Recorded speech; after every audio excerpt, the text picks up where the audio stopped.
Well, Brexit is all in the news these days, this week certainly, what with the looming possibility of certainly England and Wales leaving the European Union.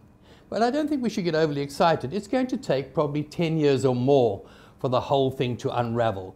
There are so many treaties, hundreds of treaties and agreements, etc. And for example, there are estimated 3 million European Union citizens working, living, studying in Britain, and more than 2 million British citizens working, studying, living in other countries in Europe, mainly France and Spain.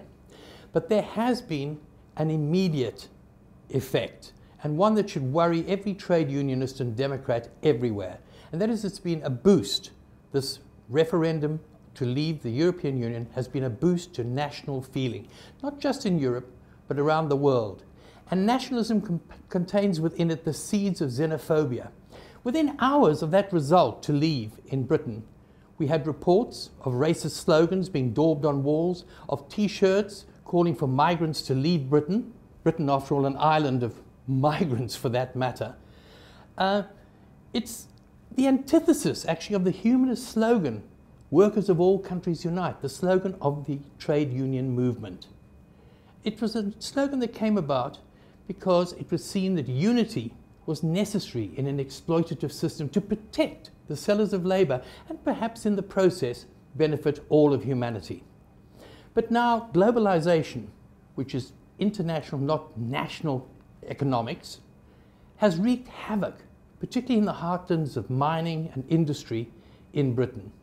Working people in these areas, therefore, have voted to leave. They've fallen prey to nationalism, to blaming not the system, but a version of that system. They've become, in the process, victims of populist groups and have fertilized the seeds of xenophobia that's inherent in nationalism. You know, we can see enough of it. We may think it doesn't apply to us. It does. We see enough of it here, right here in South Africa. So the main concern about Brexit for Democrats and trade unionists everywhere should be the impact of festering nationalism.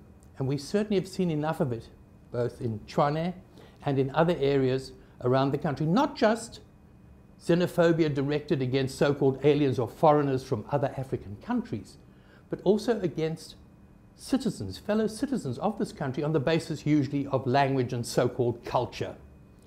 That's what we have to be aware of. And this, I think, will be the focus of my Inside Labour column, which you can access on this platform, Fin24, tomorrow, and a version of which will appear in the business section of City Press on Sunday.